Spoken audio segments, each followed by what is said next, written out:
Good morning, everyone. Five about food safety and personal hygiene.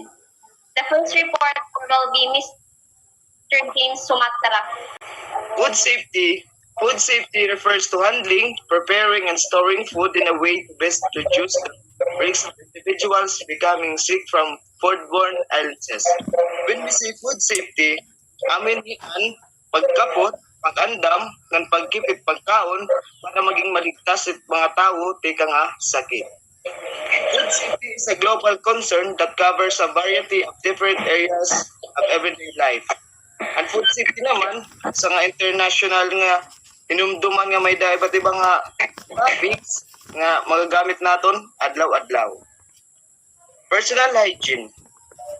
Good personal hygiene is one of the best ways to protect yourself from getting gastro or infectious disease such as COVID-19, colds, and flu. Washing your hands with soap remove germs that can make you ill. Maintaining good personal hygiene will also help prevent you from spreading disease to other people. When we say naman personal hygiene, usay niya, maupay nga personal hygiene or maupay nga paglimpyo halawas. Kay usa nga upay nga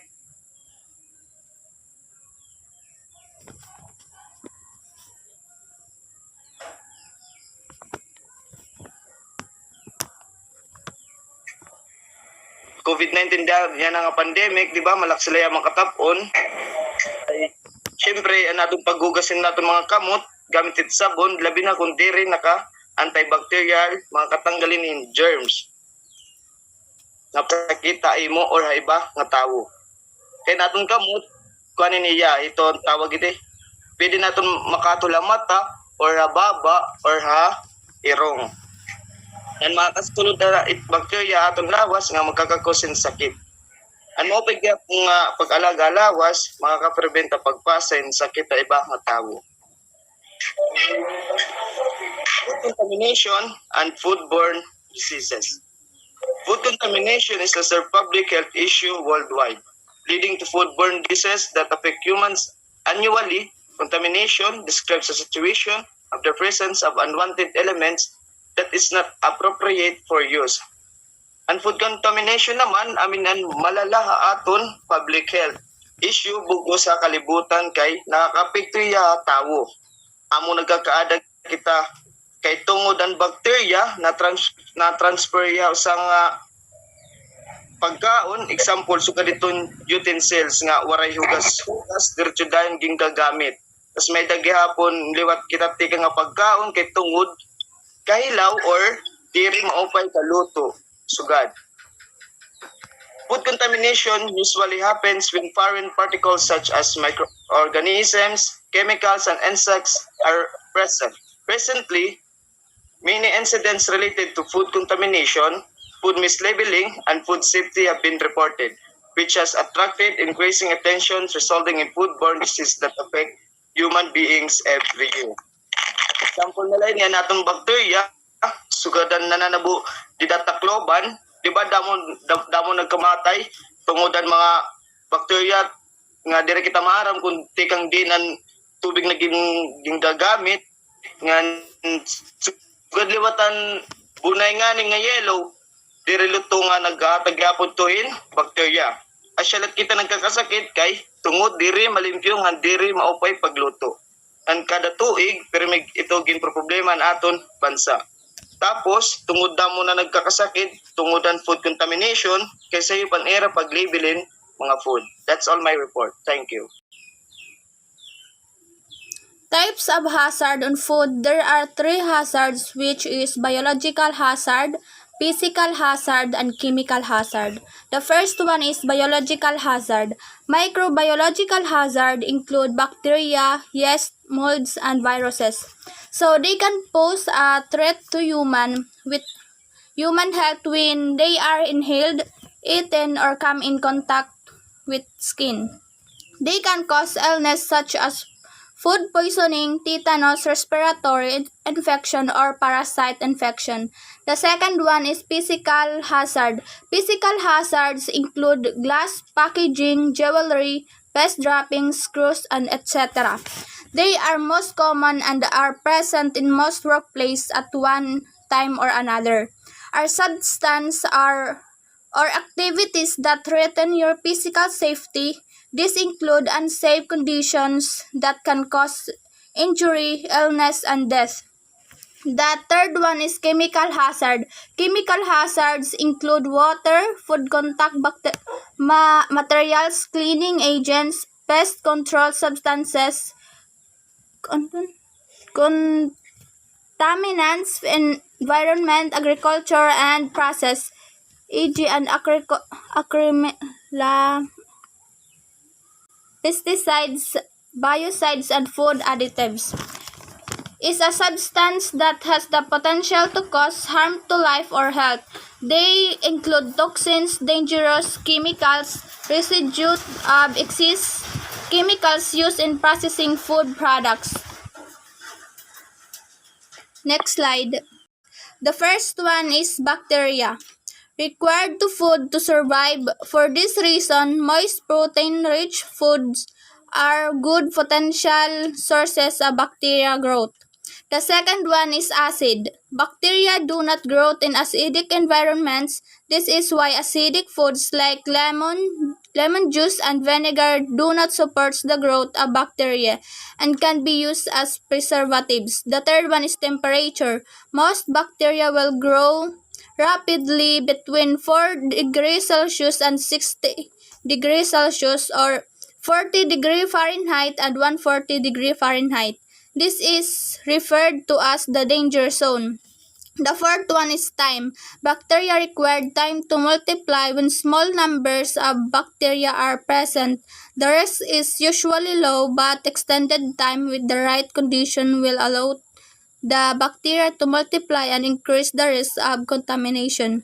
The fifth one is oxygen. First is aerobic bacteria require oxygen to grow. Second is anaerobic bacteria will only grow in oxygen-free environments. The last one is moisture. Bacteria need moisture to survive and will grow rapidly in moist foods. This is why dry and salted foods are at lower risk of being hazardous. So preventions of contaminations and disease. So when preparing food, number one, you have to wash hands and surface often. Harmful bacteria can spread throughout the kitchens and get onto cutting boards, utensils, and countertops. So bago ka kumaputhan mga kuan and mga like utensils, kailangan mo anay manhunaw kay bahin kasi may aning kamot may bacteria tapos kumapot ka tumapuan tapos nakad to nang ahaw yan kuan tapos nakaon mo liwat. So asya kailangan na naikiyaman unaw. So number two is wash cutting boards, dishes, and countertops with hot soapy water and after preparing each food item and before you go on to the next item. So kailangan mo hiya didi ang mga imo ginamit nga mga like mga pinggan or whatever nga tikang kitchen in hugasan mo yan magpaso nga tubig kay bahing liwat hiya an kuan like kung diri mo hiya ano anin magpaso bahing kasi ada lagyap ang bacteria. So asya ito. So number 3 is you have to rinse fresh fruits and vegetables in running tap water to remove visible dirt and green. So didi kailangan mo hiyahin tawag in kailangan mo tawag pag kailangan mo igbabad anay ang mga prutas nga ang gulay kun ibahan kasi ang may da mga like ulod or whatever nga mga chemicals. So bago mo iya kaunon kailangan mo iya anay hugasan. So next. So we have a food safety practices. So there have 4 steps of food safety. So first is clean, second is separate, third is cook, and the last one is chill. So did they have first steps kailangan mo anayhin manghunaw tim kamot bago ka magkapotin like mga pagkaon or any kind of mga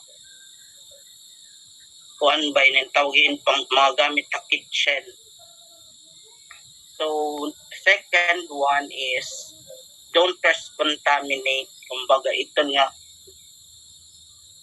kailangan, like for example, ini para la karne, dapat karne la ito niya, tapos adik ka ng mga panakot. So, ini dapat panakot la, diriya pwede sunuran din karne, tapos imo iya halo-halukon. So, dapat kailangan yan nakaseparate one by one.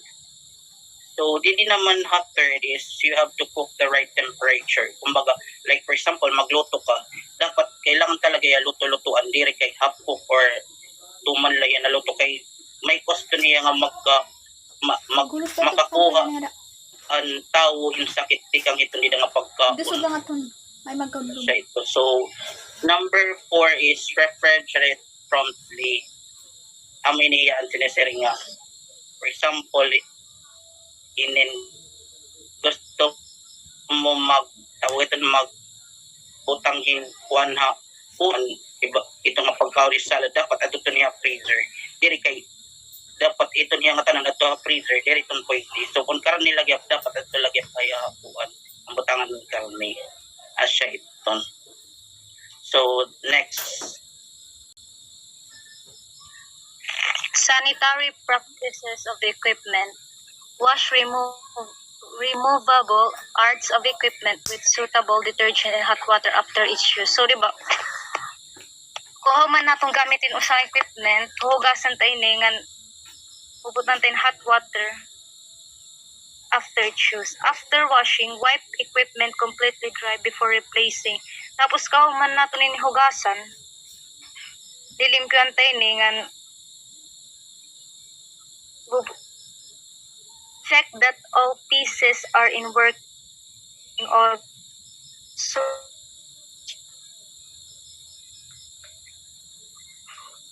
close supervision at work is necessary to ensure careful handling.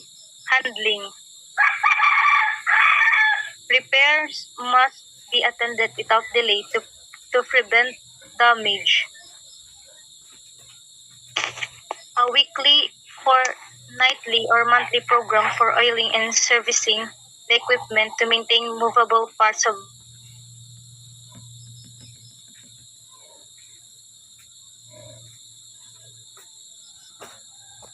keep all equipments clean. So, kailangan itag gagamito. All equipment coming in contact with food should be kept clean.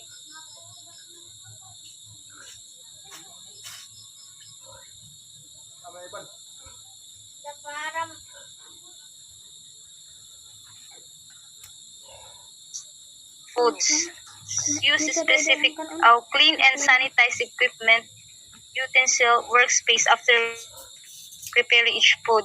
So, man, kailangan natin i-sanitize it mga equipments, utensil nga atong gingamit, use in your operation. So, chemical hazards, substance that cause harm to life or health. Chemicals are widely used in the home and in many other places. Physical hazards are objects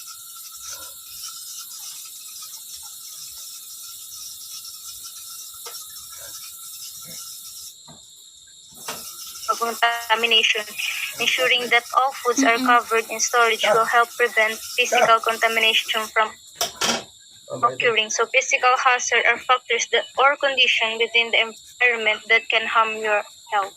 Foods to condition pathogens, especially use extreme caution when you bring these foods into your kitchen. Contamination happen when something that can cause illness, pathogen or chemicals is accidentally put into a food were not previously found. So, or otherwise, di mo naman hugasan nila with detergents and sanitize them with bleach that you use. Second is, use separate storage para hit mga raw meat and other row, and para luwat with mga ready-to-eat foods. Kailangan mo ito always try to eat food separate shelves and above the food. Kailangan talaga ada high about it dry foods and kailangan ubos ni it mga wet foods. Next one is to prepare ready-to-eat foods at hindi natin niluluto. And yung mga raw foods naman, nadamoy bacteria. So, the bacteria magkakahalo. And next one is, after handling raw foods, always wash your hands properly before doing anything else. So, of course, kitabangin may mahabilin his bacteria, mga patuhid foods. Next is, keeping wiping or cleaning clothes in a container of fresh bleach solution, 30 ml /1 ounce of bleach per 1 L /1 gallon of water when not in use. Next is, use clean utensils, not your hands, to handle cook or ready-to-eat foods. Siyempre, bangin mo gawit imong kamot, so kailangan mo gumamit ng mga clean utensils. Steps to avoid contamination and use extreme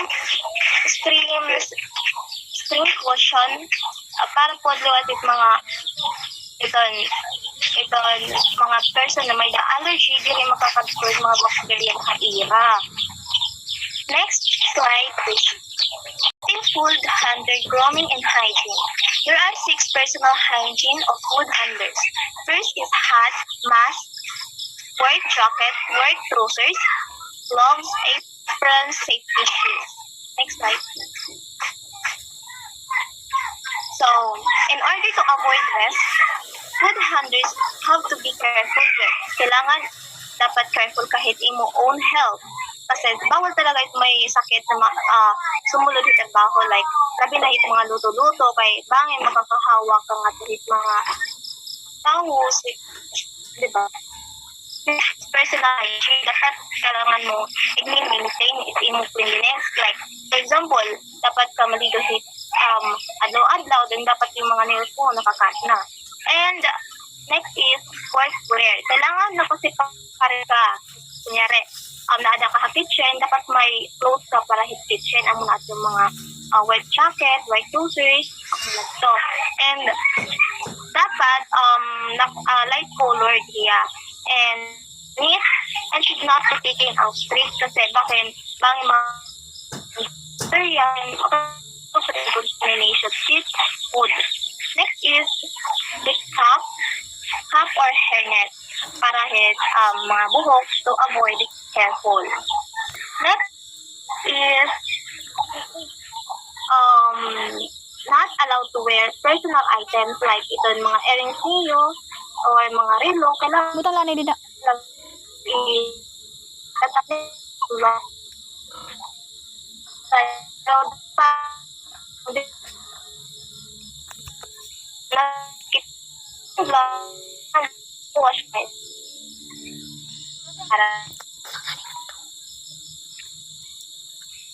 So, HACCP analysis and control and food safety standards.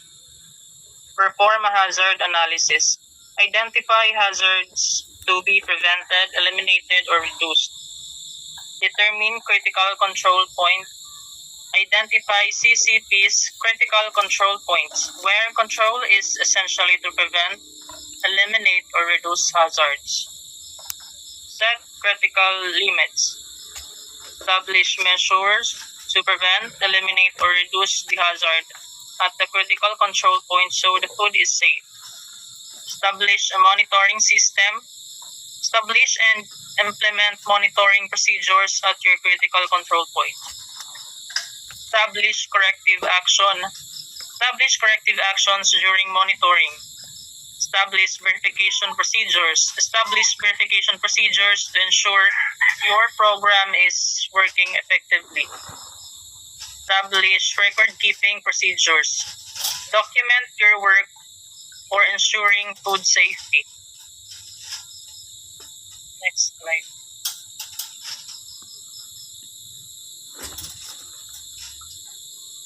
Washing and sanitizing soiled dishes and wares. Wash and sanitize any dishes, pots, pans, and cooking utensils that were in contact with flood water. Water for washing and sanitizing must be certified safe to use. So, naton mga pinanggamit nga mga pans, pots, and other cooking utensils dapat hugason na sanitize ani naton hiya kay para maging mahamis gihapon it aton paggamit nga waray mga contamination nga makuan ngadto mga bacteria. To wash and sanitize, number 1, remove detachable parts such as blades, plastic or wooden handles, and screens. Number 2, wash dishes, pots, pans, and utensils and detached parts in hot, soapy water. Use a brush if necessary. Rinse in clear water after washing. Place items in a wire basket or other container and immerse them in a sanitizing solution. Sanitizing solution can be prepared by mixing 1 tablespoon unscented chlorine bleach in 1 gallon of warm, not hot water. Hot water causes the bleach to dissipate, weakening the solution. Air dry dishes in a clean and sanitized dish rack. Using a dish towel could contaminate the dishes. The next is storage of clean dishes. So number 1 is clean and sanitized food equipment and utensils must be handled in a way that protects them from contaminations. Spoons, knives, and forks must be touched only by their handles. Cups, glasses, bowls, plates, and similar items must be handled without contact with inside surfaces or surfaces that contact the user's mouth. So in this topic, we need to sanitize the food equipment and utensils. Ano natin ighatag nga tuhan mga guests because kung ighatag natin nila nga diri malimpyo ang mga equipment, possible they will get a food bacteria or bagat makakakuha nilahan food contaminations. And the next one is clean and sanitized food equipment and utensils must be stored above the floor in a clean, dry location in a way that protects them from being contaminated by splash, dust, and contaminants. The food surfaces of fixed equipment must be protected from contamination. Food equipment and utensils may not be placed under exposed shower or water lines except for automatic fire protection sprinkler heads. So, anili what? So, balik-balik lang nga procedure. We need to clean and sanitize the food equipment. Sana nato niya ighatag nato nga mga guests. And also, pag sanitize na naton ang mga equipment and utensils, dapat ikakato naton inihira ha malimpyo. Malimpyo na nakalalagyan. And also, may nagyak mga equipment, kailangan fixed na hiya to protect by the contaminations. Tapos dili piya pwede exposure nga to ha mga alikabok because it will cause makakos nga pituhin maulol. The next slide is utensils must be air dried before being stored or must be stored in a self-draining positions. So nga ni ang utensils kailangan niya naka-store by air dried. Kaya to be able nga dili hiya makag-contaminate yung bacteria or dili hiya makaget in any sources ang mga foodborne illness. Pagkat kailangan niya mga tuha self-draining positions. The next is single-service articles must be stored above the floor in closed cartons or containers which protect them from contamination and must not be placed under exposed shower or water lines except for automatic fire protection sprinkler heads. So nga niliwat na single-service articles, kailangan niya ma-stored above the floor, close the cartons. Bagat, kung ba ini, bagat closed area bahiya, to be able, the hand containers, ma-protect niya from the contaminations and also, dili ko niya ma-expose sa mga ma-expose sa sewer or water lines. The next is the single-service articles must be handled and dispensed in a manner that prevents contamination of surfaces which may come in contact with food or with the mouth of the users. So nga niya, single-service articles, kailangan niya ma-handle yung maupay and also ma-prevent to prevent the contaminations. Bagat balik-balik labat iya procedures. And also, dapat yung mga kuning contact food ada na pagkaon.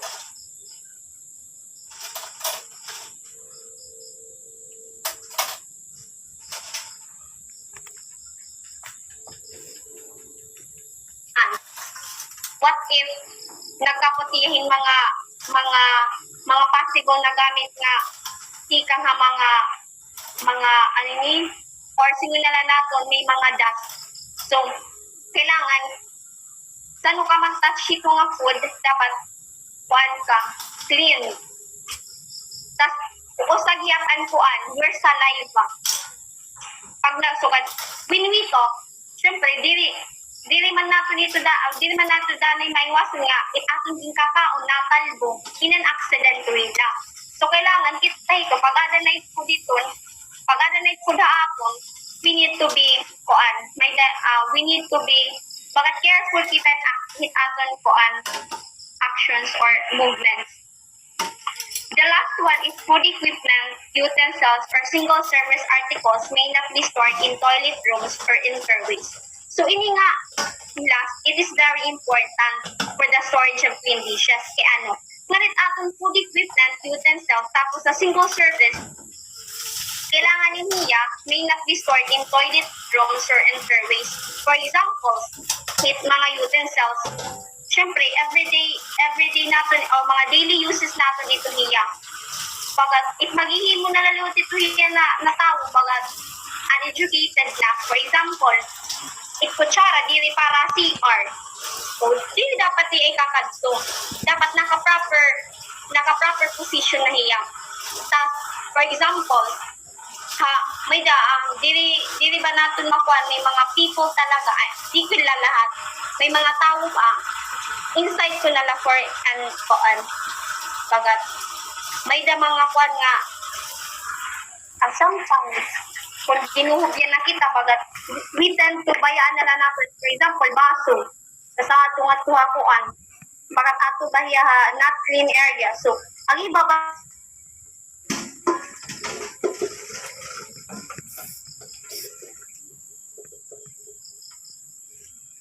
or we are in a kuan na bagat adi kita industry of hospitality.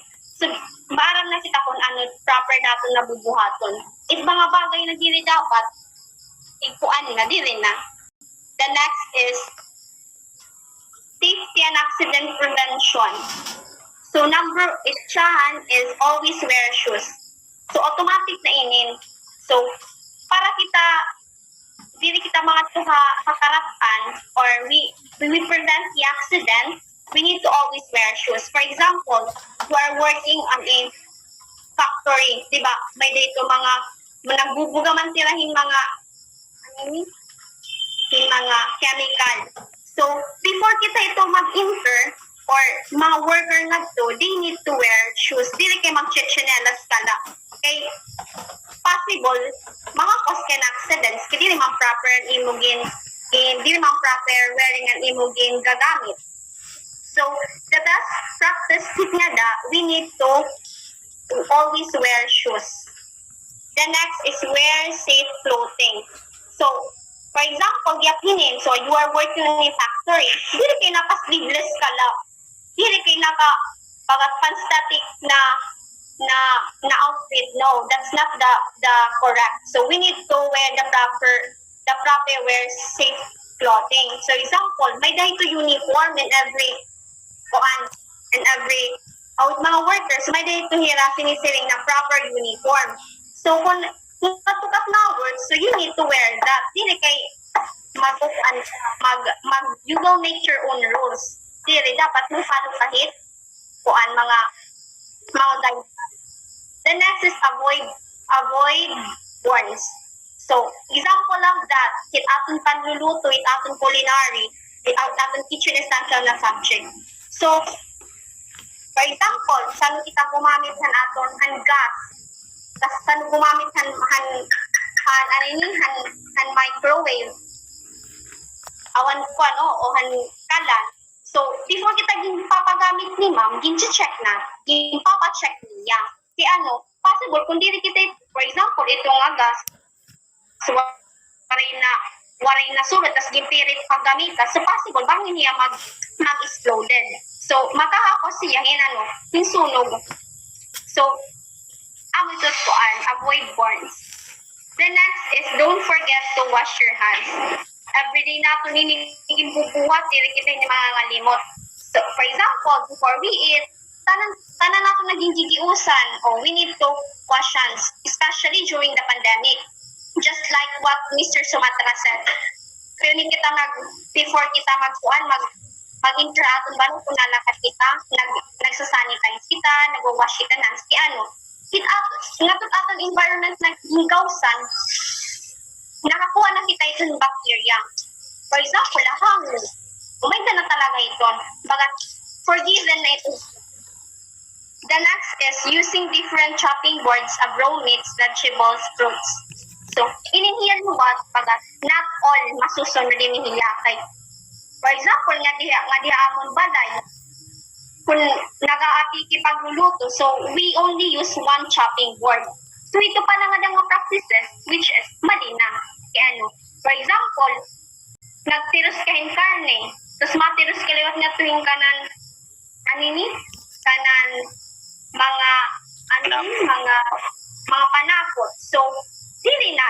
Bakit dili na yan nasunod? Bakit mali na yan nga way? So,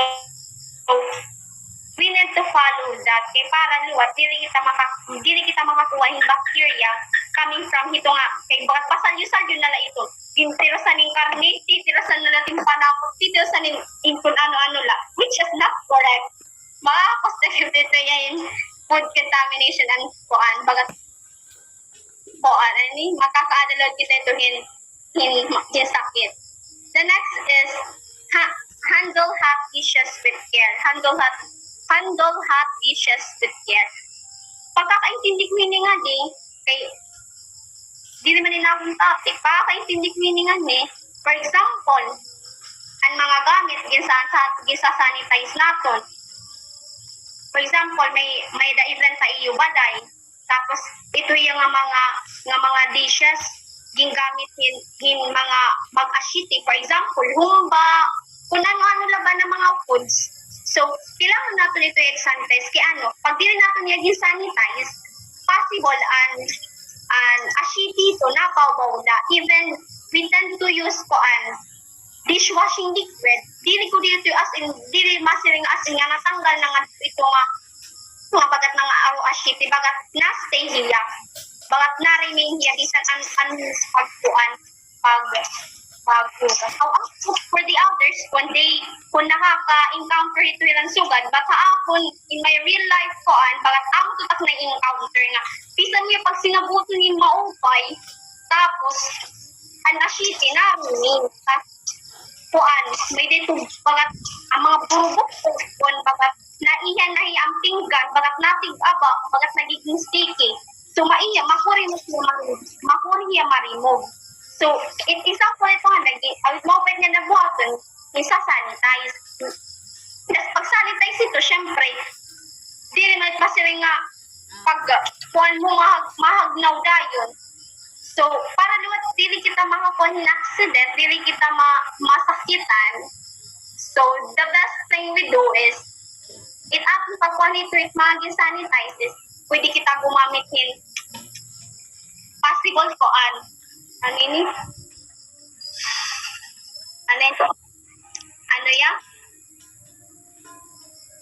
Possible gumamit kita, may dito ano ba ini?